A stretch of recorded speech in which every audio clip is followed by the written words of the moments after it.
Welcome to the first episode of BlockBuckster Movies. I am your host, Buck, here with my sister, Pitch.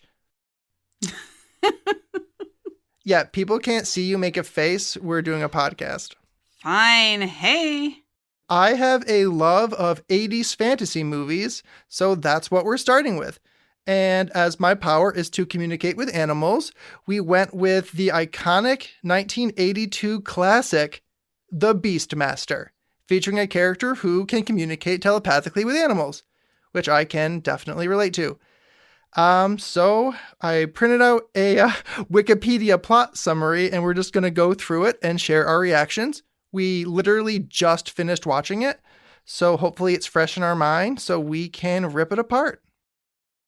Before we get into it, I wanted to ask you, Pitch, you've had a lot of tussles with hench people with weird names. So are there any hench people names that come to mind when you think of Beastmaster? Well, there was the Yeast Master. Yeast Master. Was this an angry baker of some kind? I wish. Oh God, what could the Yeast Master do? So the Yeast Master could literally give people yeast infections. Oh, is that why you and Lina stopped having sex last week? That would be the reason. So did you beat the Yeast Master? Is that all taken care of now? Yes, both the Yeast Master and my infection have been resolved. Anyway, I'm going to start reading this recap, and then we'll talk about it as we go, I guess. Pitch, you ready? No, because now I'm thinking all these horrible things about the Yeast Master. Like one of her downfalls is that you can always smell her coming, because there is a definite odor related to yeast infections. I'm really happy I never have to encounter a vagina in my everyday life. Yeah, girls are disgusting. It's not just the itching. Yeah, I'll make sure to cut this.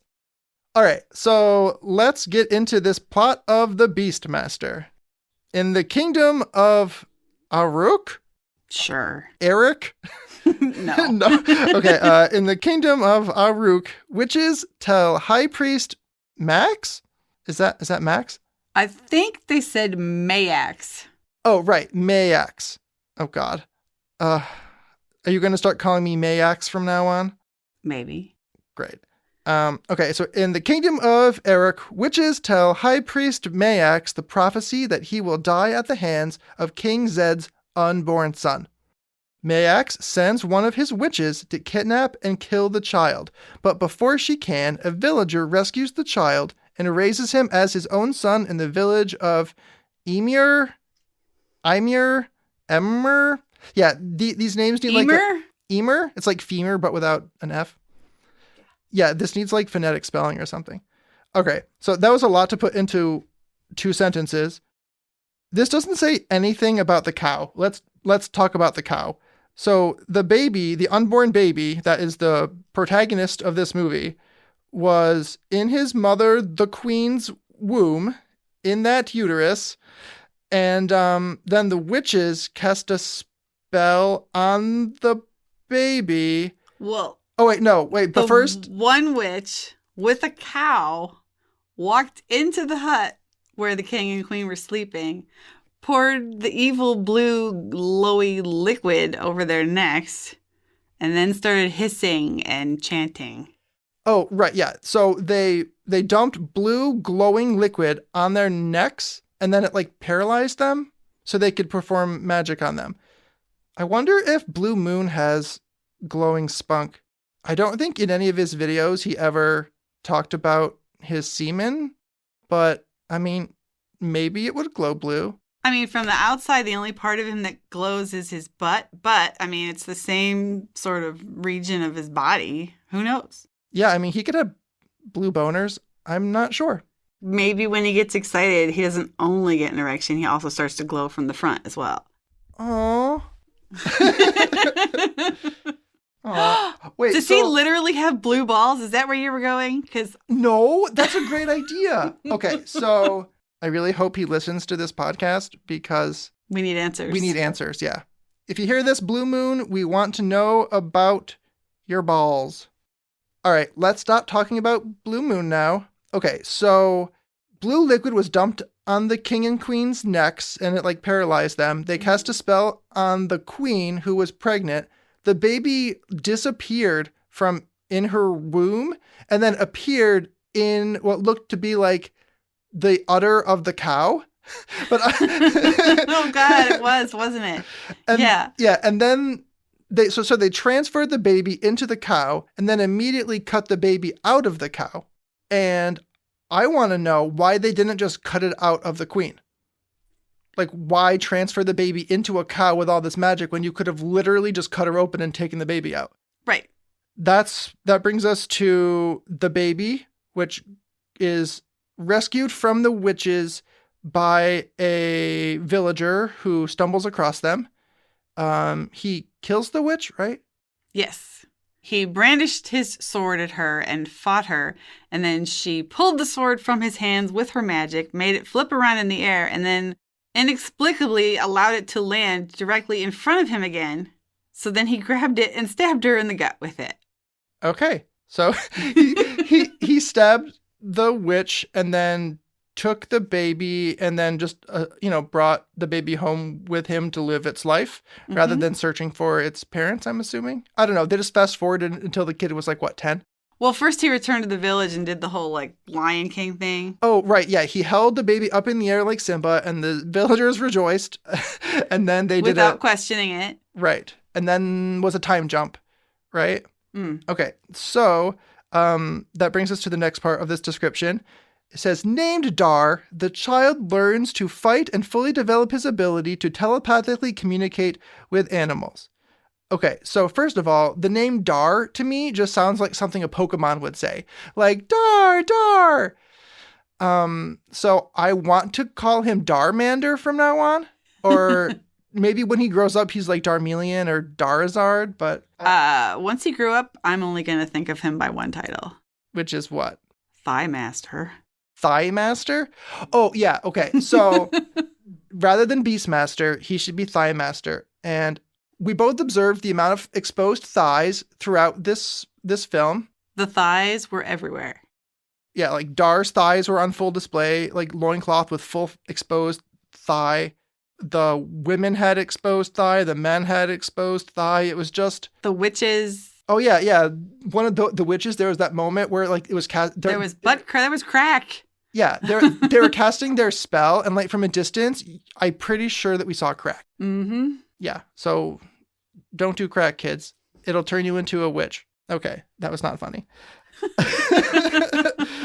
We're never going to even get through this plot. It's been minutes, and we're like 3 sentences in. Okay, so there was a time jump, and he was older, and then, the next sentence says, years later, a fully grown Dar witnesses his people being slaughtered by the Juns. The Juns, a horde of fanatic barbarians allied with Mayaks. So Dar's entire village, his entire everyone, including his adoptive father, are killed by the Juns. And then it says that Dar, the only survivor of the attack, journeys to Eruk to avenge his people. Eruk is the kingdom that this whole thing takes place in. So I guess he wasn't already in Eruk? I don't know. In time, Dar is joined by a golden eagle that he names Sharak, a pair of thieving ferrets he names Kodo and Podo, and a black tiger that he names Rue. We have to talk about these animals. But first, I want to go back to when they did the time jump to him being an adult. The first time that we see him on screen, he is working a hoe. Okay, so he's shirtless. I think maybe he wasn't shirtless, but he was He had that weird shirt that looked sort of like more like a blanket with a big slit cut in it, but I think part of his chest was exposed. But it was short enough so that it did not interfere with the thighs. He had like loincloth and full thigh exposure, but partially covered on top while he was working a hoe in the fields. And that's the first that we see of adult Dar. And I have to admit, watching this as a young man, not quite sure of my sexuality, I'm pretty sure I was gay for Dar. Oh my God, would that be gay Dar? Oh my God. I feel like I need to make a statement about the quality of his thighs, because from an 80s movie's perspective, the only thighs that I can recall from an 80s movie, other than his, which were quite nice, would be the scene of Arnold Schwarzenegger in the Speedo pulling a raft out of the water in Commando. I was pretty young when we watched that the first time, and I just remember stopping and I think my mouth was open because I just had never seen thighs like that before in my life. Okay, so we need to talk about these animals now. There's the golden eagle that he keeps screaming to. Okay, so as someone who telepathically communicates with a bird on a regular basis, this is a shout out to Eloise, my Falcon BFF. I love you, girl. So I don't need to speak with her with my larynx or like with my mouth, because that's the whole point of telepathy, is that we use our brains to communicate. So the fact that the Beastmaster keeps going caw, caw, caw, to communicate with Chirac is a slap in the face to animal telepaths around the world. So f*** you, Dar, and f*** you, the writers of this movie, because you did not do your research. And it was only with the bird. He never made noises at the ferrets or the tiger. We're going to get into this later, but there are some issues with the ferrets that need to be addressed. One of the defining characteristics of them is that they're able to chew through ropes and cords and thick materials at a very rapid rate, in which they're able to release people from their bonds or save people's lives at the last minute. And all right, people, ferrets are carnivores. They don't have rodent teeth. They're not rats. They're not beavers. They cannot just chew through a thick cable in 30 seconds to save the day. It's just bad research. Okay, let's go on to the next paragraph of this plot summary. Oh, I already have issues. Okay, so as we continue, Dar meets a slave girl. How very stereotypical 1980s. A slave girl called Kiri, before getting himself lost and ending up surrounded by this is quite the jump. This synopsis jumps right over all the Me Too moment type stuff that happened. Oh, yeah. Let's just finish the sentence and then dive into the Me Too stuff. All right. So he meets a slave girl called Kiri before getting himself lost and ending up surrounded by an eerie half-bird, half-human race who externally dissolve their prey for nourishment. Yeah, I don't even know where to start with the body dissolving. Let's go back to when he first meets Kiri. Yeah. So the first time that we see her, I believe that she is topless. Yes, she and another one who we never meet again are topless and getting ready to dip into a pool in the middle of this seemingly desert habitat. Oh, yeah. But they take their top off to jump into the water, right, but they don't remove their loincloths from the bottom. So it's just like full boob, but concealed down below. Very rating specific. Yeah. I mean, 80s movies. And then he has the ferrets run down to the shore and steal her top. Yes. He has like a little evil glint in his eye. He's like, hey, ferrets, go steal her clothes to force her to be naked. Then he enlists the help of the tiger to act fearsome to scare her so that he can run in and be the big man and save her. So he's an asshole. That's gaslighting. Mm. And it's like borderline abuse. Oh, he also forced his tongue down her throat. Yeah, she was like, oh, what's going on? And he's like, let me mouth kiss you real hard. But then she like tries to force him away. She trips him and then sort of straddles him, like holding him down in a don't with me kind of a way. And then he flips her over and it became very uncomfortable. Oh, yeah. And then it's like he's all like dominating her and like he's trying to make it like a sexually charged moment. But then I forgot she got away. And she left. She had to go back. Yeah, and then we don't see her again for a while. But yeah, that was gross. At this point, I just kind of want him to get canceled, but it never happens, and I'm disappointed about that. Like, you 1982, get with the program. Yeah, if that was nowadays, that would never happen. Yeah, absolutely not. So let's talk about those bird people. The weird, flappy-skinned, externally dissolving bird people. Kind of the giant human version of a Venus flytrap. They hug people. It's the worst hugs I've ever seen in my life. Yeah, they hug. A person goes into their embrace. They hug, wrap them with their weird arm skin flaps, and then green goo oozes out. Right, there's lots of shaking and noises, and then they... Yeah. Oh, I liked your Venus flytrap analogy. Yeah, it's like a Venus flytrap. Like, I'm assuming the green goo is like acid, like stomach acid or digestive enzymes or something that quickly eats away at their body, but yet somehow leaves their clothing unaffected. Yeah. And which just dumps onto the ground. That was disgusting. As the birdmen worship eagles, they spare Dar when he summons Shirak, and they give him an amulet. So yeah, I don't even know if he summoned the bird. The bird just flew down and landed on the bird sculpture under the weird tree of like glowing cocoon things that we never found out what those actually were. Oh yeah, they look like paper lanterns, but they were probably like egg sacs or something. Yeah, like they were looking all ready to eat Dar, and then the bird came in, landed on the sculpture, and suddenly they were like, "Oh." They never spoke in the entire movie. We never heard them speak. But then Dar has his sword brandished, and the one guy closed his weird flappy things around the tip of the sword, and that amulet with a bird on it sort of was attached. But I don't like how this description is calling them birdmen. They had no feathers. No, they were fleshy. Yeah, they were fleshy and had like weird skin flaps. They were more like demon monsters. Yeah, I did not see birdmen. Like, how hard would it have been for the FX people to like make some feathers? What happened after the amulet was given to them by the birds? Nothing. He just puts it in his pack with the ferrets, I assume. So... Oh, wait. We need to talk about the ferrets in his pouch. Okay, so his ferret friends are just, when they're not being used, it's like slave labor. When they're not being used to help him out, he literally shoves them into a pouch at his side, and they just hang in that pouch all the time. They do. I guess I'm pausing because aside from when they saved his life by inexplicably chewing through a limb of a tree before he drowned in quicksand. Oh wait, I know the quicksand thing. Did we already skip past the quicksand part? Oh yeah, that was a while back. See, this recap is leaving out all the juicy stuff. So yeah, that's when you screamed at the TV like, they're not fucking beavers. Yeah.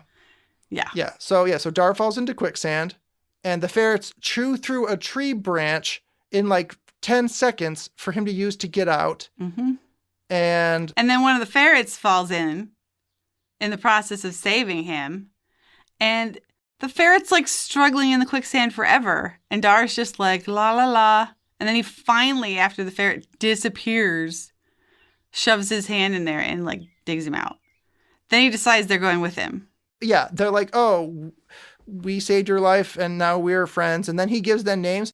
So he looks at the one ferret and he's like, your name is Kodo. And then he notices the other ferret and he's like, oh, I need a second name. So he's like, Podo. Like, put some thought into it, dude.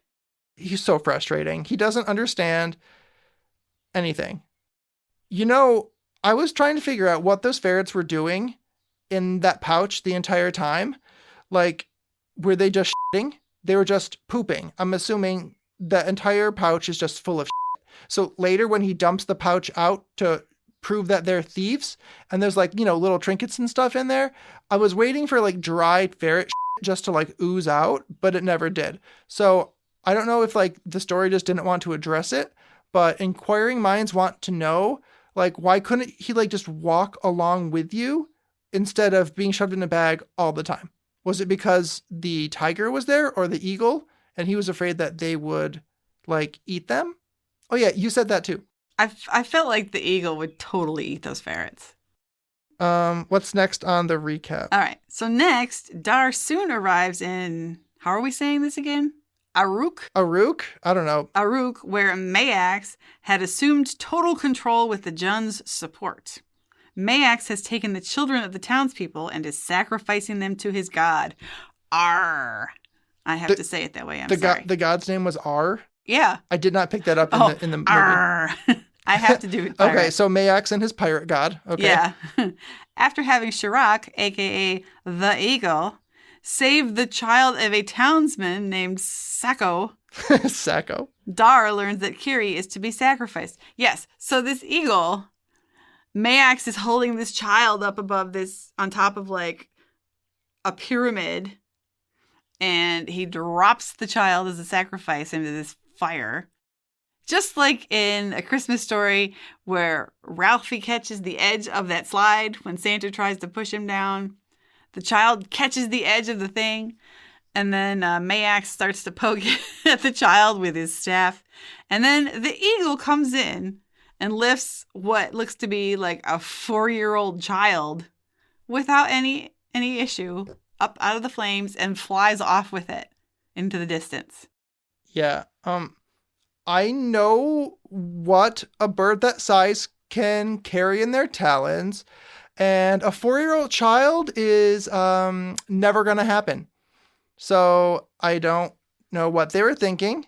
Maybe they thought that everybody watching was a complete idiot. But yeah, golden eagle will never be able to carry a child that big. End of story. That's it. Right. So that happens, and then Dar learns that Kiri is going to be sacrificed. And then on his way to save her, Dar is joined by Zed's younger son. So apparently, somewhere between his wife dying after the baby was stolen from her womb, he found time to find another woman and produce another child without incident. Yes. But, they just skipped over all that. So he's is joined by Zed's younger son, Tal, and his bodyguard, Seth, and learns that Kiri is Zed's niece. Ding, ding, ding, ding, ding. As the three work to save her. While Seth gathers their forces, Dar helps Kiri and Tal infiltrate the temple and rescue King Zed. Okay, so Seth had some really good thigh game. You see Seth, who's like essentially, it says in here his bodyguard. But what he wasn't guarding were those thick thighs. They were on full display after he removed his cloak a little bit later on. But his outfit at that point was looking a little bondage geary. I was just going to say, yeah. Yeah, have you ever done anything like that? Linus probably doesn't want me to talk about that. I don't know why I even asked you. I will have nightmares. Okay. Speaking of thighs, we have not addressed Kiri's thighs yet. Her thighs were exposed. Okay. But these days, people like the Kardashians are always talking about thigh gap. Yeah. Well, I've never seen so much thigh gap on a human woman in my life. Like, her thigh gap was like 3 inches apart. Like, you could fit another full-grown woman's thigh in between her existing thighs. That's a lot of thigh gap. It's a lot. Interesting side note, the actress who played Kiri, Tanya Roberts, went on from this to play a character in a movie where she was able to talk to animals. Sheena. Queen of the Jungle. I haven't seen that in so long. Maybe we should watch that again, too. Didn't she ride a zebra? She rode a zebra? Wait, was it just a horse painted? It was a horse painted like a zebra. Oh, my God. Oh, speaking of animals painted like other animals. Yes. The tiger, Roo. So he was like a black tiger, but it was obviously just a real tiger painted black. I looked up some of this stuff on the internet before we started recording this. And it says that they had to anesthetize the tigers, which there were 4 of them, that they died using non-toxic black vegetable paint. But some of the tigers would be licking around their lips, or if they're drinking water, it would get some of the dye off. So in certain shots in the movie, you can see the orange kind of stripes around their mouth area. So that was awful. Oh, one more tangent. I also need to bring up something. When Dar was with his adoptive father, he was given what I like to refer to as a magical Swiss Army knife boomerang. It's this weird weapon that's it folds in and out, and he throws it like a boomerang at several times, and I don't understand the physics behind it. It makes no sense, and I don't know what it's called, but it was like a weird Swiss Army boomerang. Oh, that reminds me. I knew a sidekick once called Boomer Wang. Did you say boomerang? No, Boomer Wang. Oh, God. Why did he go by the name Boomer Wang? Let's just say that when you thought he was finished, he'd surprise you and come back from the other side. With his penis? Well, yeah. let's not talk about this anymore. Okay. All right, so let's take a break from talking about Dar. Durr. Durr and his animal band of misfits. His fabulous thighs. And hear a word from our sponsors. Do you dread the judgmental gaze of the cashier every time you have to buy more condoms? Or maybe you have a latex allergy.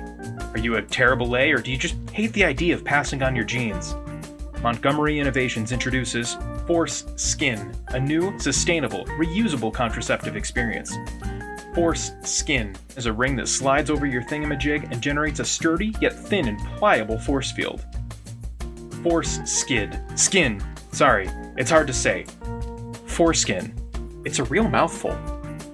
Anyway, Foreskin's military-grade force fields are strong enough to protect against anything, ranging from nuclear missiles to evil supervillains to teeth? They work against magic too. A bitter ex wants to hex your junk? Foreskin will protect you from magical curses. So, what's in it for your partner? In addition to trapping in your swimmers and any latent STIs you have floating around in there, Foreskin also comes with adjustable temperature settings. If you want to heat things up or Netflix and literally chill, you can control it all remotely from our Foreskin app. Our Foreskin XL model comes with additional ripple action and undulating settings that will put your lady and/or dude in the mood. You never have to force it with Foreskin. Don't ever force it. Always ask for consent, no matter what. Possible side effects of foreskin include first and second degree burns, bruising, electrocution, shrinkage, and immediate vaporization of penile material. Don't have a hot dog to use with this bun? That's fine. You can program in whatever size and shape you want. The possibilities are endless. Foreskin. It's for and maybe even if you're into it. We're also good for the environment. Currently only available online, patent pending. Wow, I don't know why our sponsor is your boyfriend's family, but that was fun to hear all about those force field condoms. Terrifying. Okay, let's talk more about Beastmaster. Okay, so after they rescue the king, who is blind, by the way, which doesn't really matter, they put a blindfold over his eyes. But that was the whole thing. Like, they just... Yeah, I think it's just because Dar didn't want to look at his eyes, so he's like, let me cover these with a blindfold. It was pretty creepy. Yeah. I mean...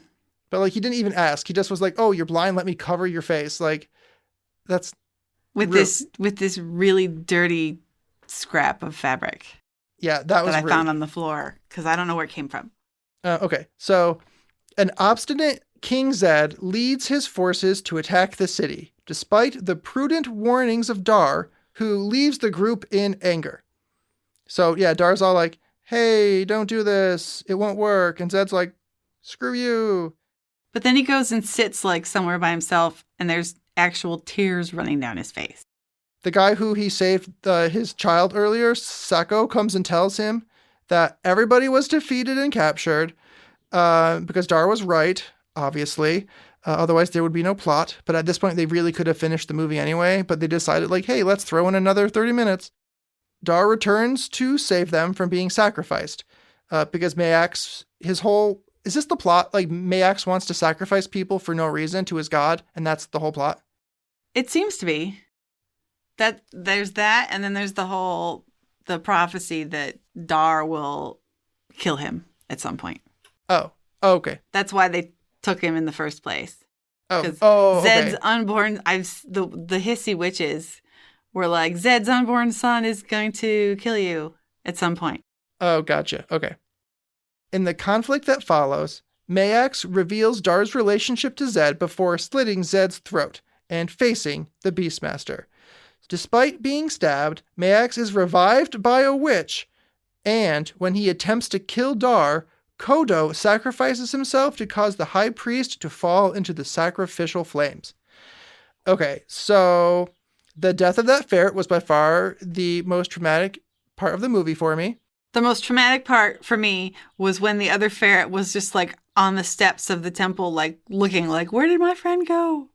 Oh, yeah. That was the most emotional part of that entire movie. Yeah, with all the humans and the acting. Well, can we call it acting? I don't know. I mean, For the 80s, I guess. Yeah, but yeah, the one ferret looking for the other ferret after it, died, saving their lives. That was harsh. Like, I don't even want to think about it. So I like how we just breezed through like that whole plot. Like, yeah, this guy killed this guy and slit his throat, and then the king died, and blah blah blah, and then a witch brought him back from the dead. Like, it's who cares? Like, just watch it. Okay, yeah. You finish up the rest of this recap. The victory is short-lived as the Jun horde approaches Aruk, arriving by nightfall to face the trap that Dar and the people set for them. Tal is wounded as Dar succeeds in burning most of the Juns alive while defeating their chieftain before the Birdmen arrive to consume those remaining. They put that whole thing into one sentence? Yeah, that's kind of insane. So let's see. Let's unpack what's in there. Yeah, they beat the bad guy, but then the other bad guys that are worse come and they set a trap with tar, right? Yeah, like the whole the town. Yeah, the town had that like moat of tar around it, and so they covered the tar with dirt to make it look like the rest of the dirt.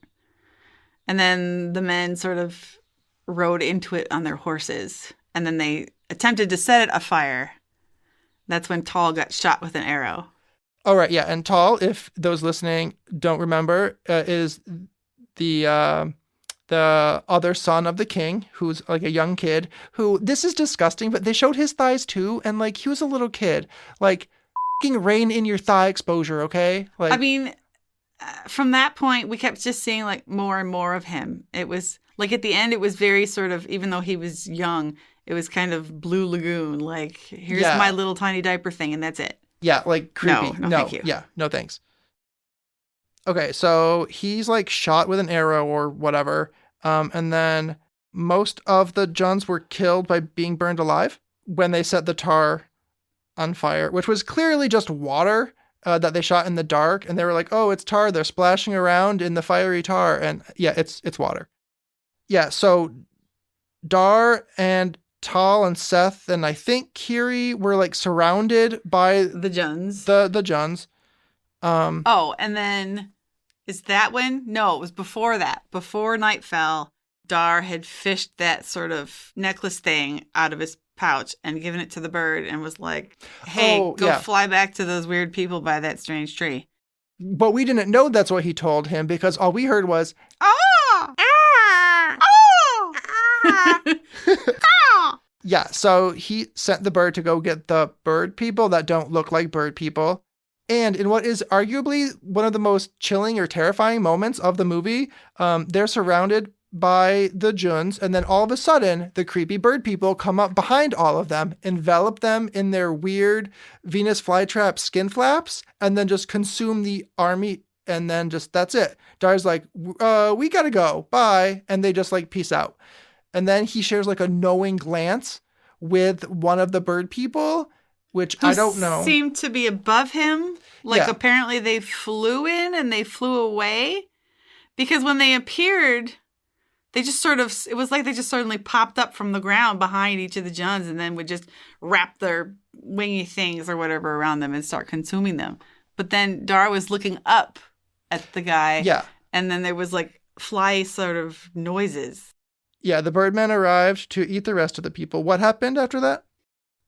The following day, Seth invites Dar to be the new king. But Dar explains that Tal would make a better king, and he leaves Aruk. Dar sets off into the wild with Kiri, Rue, Sharak, and Podo, who has given birth to 2 baby ferrets. Okay, so Podo the ferret had babies, which means that Podo had been pregnant by Kodo before Kodo died. And we know what they were doing in that sack all day long. So rather than shitting like I thought they were doing in that pouch, they were literally just, they were f***ing. So yeah, so there was a lot of dirty, stinky ferret sex going on in that pouch. And then they made some cute little babies. And so cute. That was one of the cutest things I've ever seen. When the ferret was like poking its head out of the pouch and then the tiger came up. Yeah, and they like booped noses. Yeah, that was the best part of the entire movie. Yeah. The whole movie should have just been a tiger booping noses with a ferret. Yeah. Okay. So, yeah, Dar sets off with his cousin girlfriend, Kiri, who is a very poorly written woman, I have to say. I mean, she was a little sassy at times and like fought back and like tripped him a few times. But other than that, she was just kind of like dumb and useless. Yeah. Yeah. Yeah. And then, yeah, so his little brother, Tal, is the new king, even though he's the firstborn, so he should be king. Okay, so that was the entire recap. I'm looking at my notes. Oh, okay, there was one thing. When they were going into the temple earlier on to like break in to kill Max, and there was like all the booby traps, I was thinking, you told me once about a henchie named Booby Trap. Oh, God. Yeah, but I couldn't remember like what was her power. I can't remember. Kind of like Blue Moon's butt, but without the glowing. She just has like the most perfect pair of tits in the world. And they're 100% natural. Give me a break. Yeah, so she would just, flash the ladies and people do whatever she wants. So she was laying a booby trap for Literal everybody. booby trap. Hence the name Booby Trap. Okay. Most of the movies that we've seen from the 80s have boobies at some point. Except for the ones with puppets. Wait, were there puppet boobies? Like, No. I can't think of a specific example, but at the same time, I feel like there probably were somewhere. You just find the right film. I mean, I'm happy that we are finally in the era of gratuitous, flaccid. Too many times now will I see a movie in which there's just a floppy bouncing around. And I mean, if you're going to show boobs all the time, you might as well show some. So good for you, Hollywood. You're catching up with the times. It's only fair. All right, so I looked up some trivia from the movie, and the one thing I saw that really tickled my fancy. Ew, who says tickled their fancy? Am I like grandpa? And is it supposed to be dirty? Because it sounds dirty. So, okay, so the trivia that I found was that the eagle playing Chirac, which I think there was only one eagle. There were like 25 ferrets used and 4 tigers, but only one eagle, from what I could find. And it refused often to fly on cue. So in order to get some footage of it actually flying in the air, it was, and I quote, dropped from a trap door in a hot air balloon. So that bird was literally just like thrown out of a balloon, and they were like, have fun. And that's how they got it on camera. Lovely. So I was wondering, because there's so many animals in this movie, and I don't know why I've never thought about this before, but like, could you hear the thoughts of the animals that were in the movie? So like with modern movies or like things that are done like digitally, not really, but when they're captured on film, I kind of am able to read a psychic imprint of what the animals were thinking, because it's not like you need audio equipment to record it because it's their thoughts. And yeah, it's kind of trapped in film. So when I was watching this, I was able to glean a little bit of what the animals were thinking. So that makes sense now that I'm reading this about the eagle from the trapdoor, because one of the shots of it flying in the air, all I could get was like an overwhelming sense of and the eagle was just not having it. Like they were probably like slightly starving it for food training, like to get it motivated to fly from glove to glove or whatever. And it was pissed. It did not want to do anything. And they just like threw it out of a balloon. So no wonder it seemed so pissed. Like I could feel the anger, like there was almost an aura of anger, like projecting itself through the TV screen. It was disgusting. So we're trying to come up with a rating system for how to rate these movies. So I think it would be great to base it on the powers of my co-host. So today, since I am discussing this movie with Pitch, we should rate this out of 5 shrieks. So, my sonic screaming sister, how many shrieks do you give this movie out of 5? And you can discuss what your criteria are. I know, that's what I'm trying to figure out what my criteria are. Like, am I rating it solely based on other similar movies of the time? Maybe less on like acting or like quality and more on entertainment value. Like, would you watch it again? Like, was it traumatizing? My gut is telling me to give it 3. 3. 3 shrieks. All right. Like, we made it through the movie, we were definitely entertained. Well, for those purposes, why don't you give me 3 eagle cry shrieks? Oh, this is so horrible.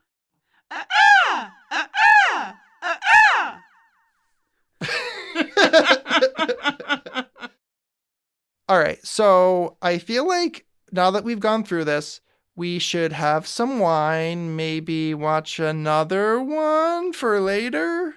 What if we do a cartoon? What about something like The Last Unicorn? I'm definitely going to need wine for The Last Unicorn and a big box of Kleenex. Like, brand new box, just rip the top off. I'm going to be honest with you. I don't remember The Last Unicorn. Oh my I know God. we saw it, but I think I only watched it once. Well, I mean, back then, unicorns were really my jam and not yours. I think the listeners would love to know that as a little girl, this tough-ass bitch here, Pitch, was into unicorns. She f***ing loved unicorns. It does seem kind of strange because I am a badass, but the more I think about it, I think it was more just a phallic sort of a thing. Oh, like the horn was like, it just drew you in? Oh, yeah. Like how draw you in now? Absolutely. But why didn't I like unicorns? Because I also love a good I don't know. Maybe it was just because But you hate glitter. Oh, I do hate glitter. Yeah, I'm always afraid that the glitter's like gonna get in my eyeball and like blind me somehow. So yeah, maybe I don't like the rainbows and the glitter. I just like the strong, muscular horse with a weapon on its head. Oh God, is this gonna turn me on? It's turning me on a little bit. Like, Okay, stop yeah. talking about it. No, I mean like I'm not into animals. That's disgusting. But like I'm not into fish, like that aqua dude. You know, the one that has sex with fish. But I can appreciate a muscular animal. That's it. Am I going to get canceled? Okay. I really don't know what to do from here. We talked about the movie. Gave it a rating. Yeah, we've given it a rating. This feels really anticlimactic. Yeah. All right. I have no idea how to wrap this up, so I think we should just stop. So join me next time for another episode of BlockBuckster Movies, where I will explore different genres and different eras with different co-hosts. And that's my description of it. Honestly, all I can think about still is the Beastmaster. So anyone listening who might be dealing with a yeast infection, make sure to drink your cranberry juice. Not cranberry juice. Cranberry juice is for UTIs, you idiot. You got to eat yogurt for yeast infections. Okay, I obviously know nothing about vaginas, so I'm going to shut up now. Penises can get yeast infections too. Penises can what? Yes. I thought yeast infections were just girl things. Nope. Oh my God. Wait, I need to know everything. Tell me everything you know about yeast. Well, I don't know everything about yeast as it relates to your dick. Oh God. Okay, I'm going to go on WebMD, and everyone else have a great day. Idiot.